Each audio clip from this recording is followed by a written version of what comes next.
The Hero Podcast. Unlock your potential. Unleash your inner hero.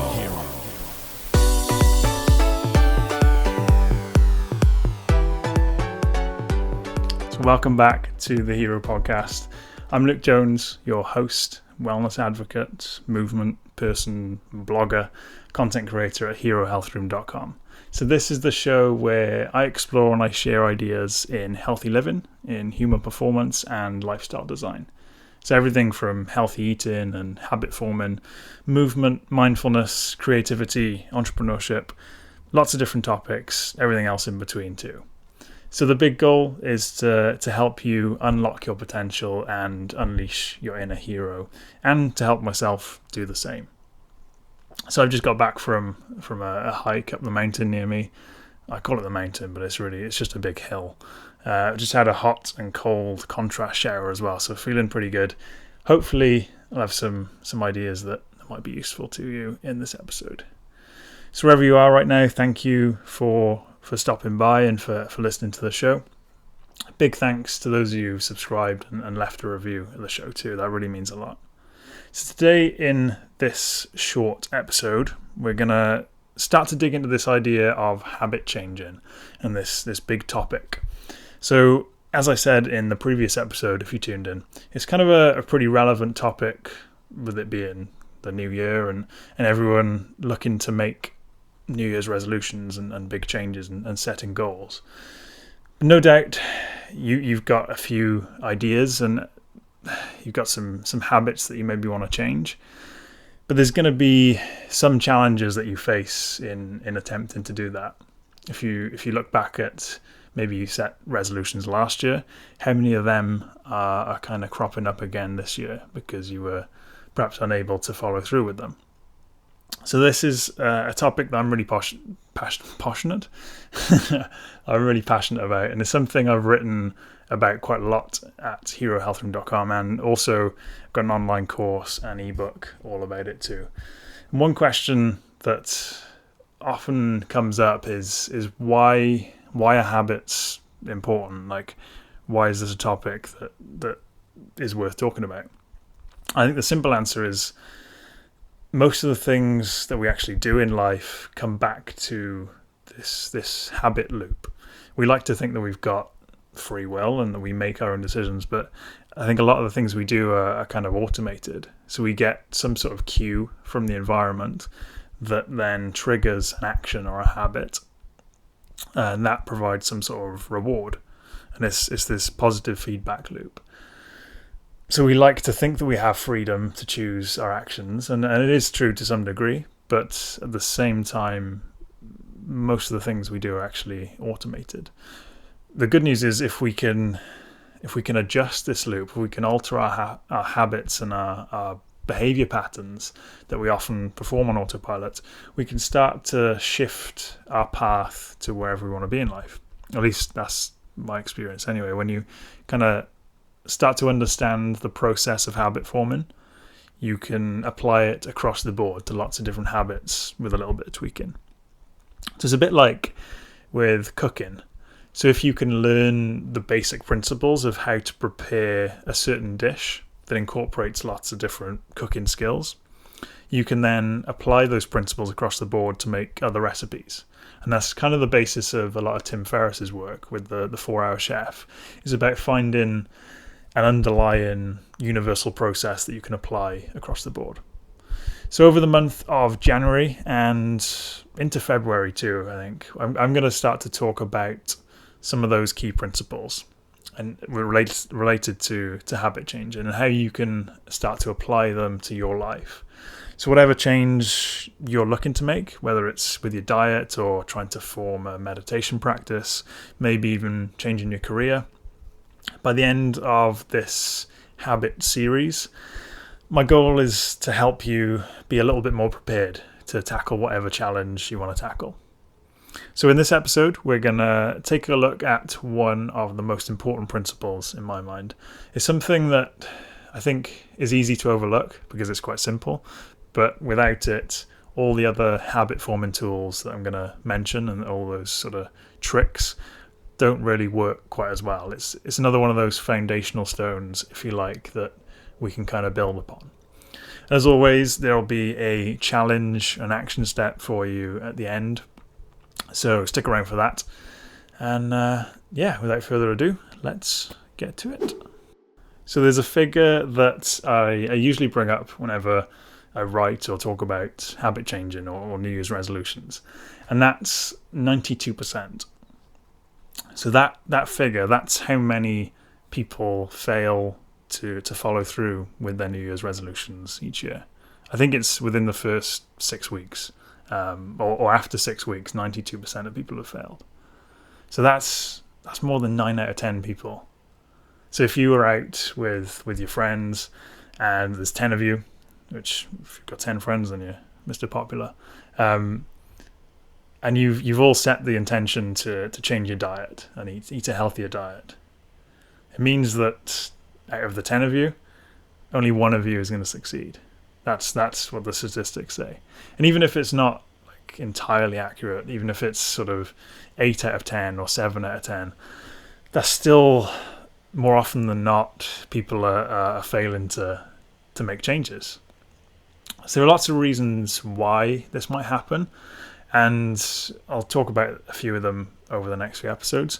But one of the major things that I've seen in my own life and with others is that deep down they're not really sure why they're trying to make that change. So you ask them about it and they might have kind of a superficial reason, but deep down they're not entirely sure. They're not really convinced. So an example of this is that you start to you see one of your favorite celebrities and they've changed their diet. Maybe it's someone whose blog you read, a YouTuber, or even sort of someone in mainstream news, with someone with a big reach, and they announce that they're going to be changing their diet. Maybe they're going to adopt a plant-based diet. So you see this and you think, I really look up to this person, so I'm going to do that too. They're my hero and I want to be like them. So that's kind of the spark that gets you moving. It's that little initial bit of inspiration. So you decide to give it a go. New Year comes around, you're going to completely change your diet, throw yourself in, and things go well for a week or so.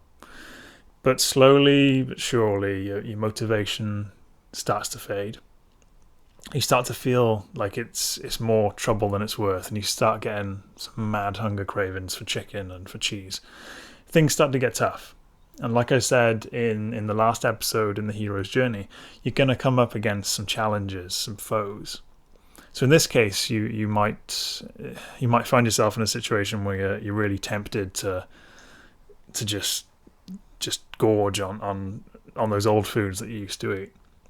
So maybe you get the chance to go out to your favorite restaurant with your friends, and all these things kind of add up, and you just cave in and you just eat every bit of chicken in sight.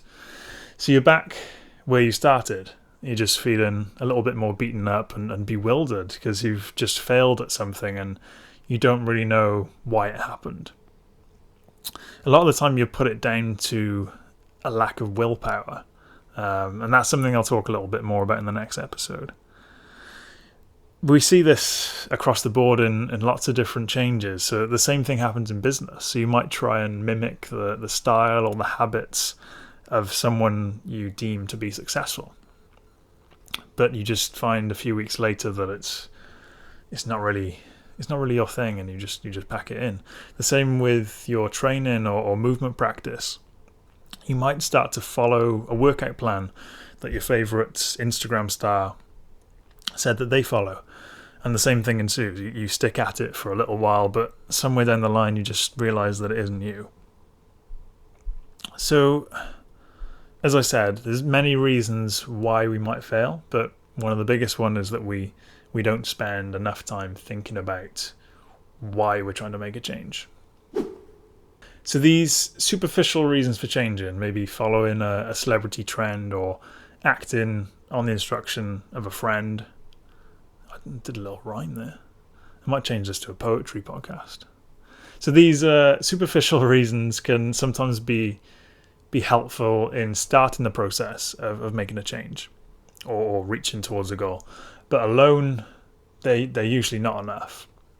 So I talked about it in the very first episode, that in order to produce great work, something that's of value, you have to find some sort of fulfillment in it. So there's got to be something in it for you, something deeply rewarding. And that's kind of why, part of the reason I started this podcast is because it's something that I feel passionate about. And the same thing goes for changing a habit or reaching towards a goal. So lasting changes are usually made when you have a solid reason why behind making that change. It's got to be something that really excites you deep down. There's this Japanese concept called Ikigai, which I'm probably butchering the pronunciation of. But I first heard about it in the book Blue Zones, which is one of my favourite books. In Blue Zones, they did this study where they looked at some of the oldest and the healthiest communities in the world. And these healthy 100-year-olds in Okinawa in Japan have this concept of Ikigai, which roughly translates to the reason for being. So it's their reason for getting up in the morning and the thing that drives them. And the researchers believe that it's one of the key reasons behind them living such long, healthy lives. And the truth is, if you try to adopt the new change or work towards a goal, and you've got an unwavering belief in why you're doing it and how it's going to benefit you or benefit the people around you and help you on your mission, when the times get tough, and they will, obstacles are going to pop up, you have that reason why to fall back on. You have it there to kind of remind you to keep going, to dig that little bit deeper and find a solution and keep moving forwards. It doesn't mean you're always going to succeed at every single thing you set your mind to, but because there's other factors that come into play too, but it definitely increases the odds. If I look from my own experience and changes I've tried to make in the past, I was able to kind of change quite a few habits whilst I was in university and get myself out of the rut that I felt I was in. And there were lots of contributing factors towards that. Having support was a big one. But another massive contributor was my reason why. So I wanted to get healthy and change my career path, so to speak, so I could spend more quality time with my loved ones, and so that I could spend more time doing the other things that I loved, which is training my body, doing martial arts, that kind of thing. So I had that deep reason why to make those changes, and it kept me moving forward. And if I look at the things that I've failed in the past, and there's plenty of those to choose from too, oftentimes it's because I've made that mistake of kind of jumping in at this change or goal and not really having a solid reason why, and sort of just getting a bit ahead of myself and not really thinking it through. So you might be thinking, it's all well and good talking about this whole reason why thing, but is this really going to work, and how do I actually apply it to my own life? How do I determine my own reason why and put it into action? So the way that makes most sense to me, we all have these values, these things that deep down we kind of believe in, things that mean a lot to us. Another Japanese term, I'll throw another one in, is Bushido, which you probably heard of. It's like the warrior code. So the samurai lived their lives by a set of values. Much like I mentioned, the kind of that hero mindset is sort of a code that they use to make decisions in their lives. So I think there's parallels in our own lives to this warrior code. We all have a set of values and things that are really important to us. And they're going to vary from person to person. For me, as I said, it's spending time with my loved ones and moving my body.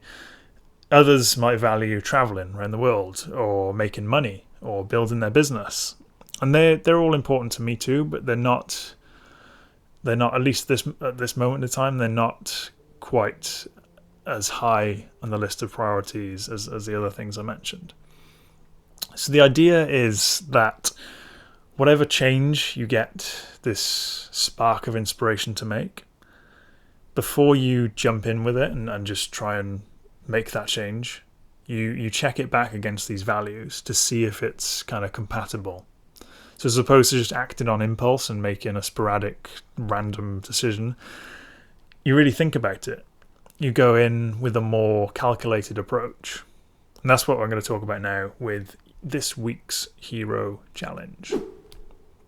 So time for another challenge. Your action step to take away and apply to your life. So I want you to start thinking about your own Bushido or Ikigai. So your values and your reason why.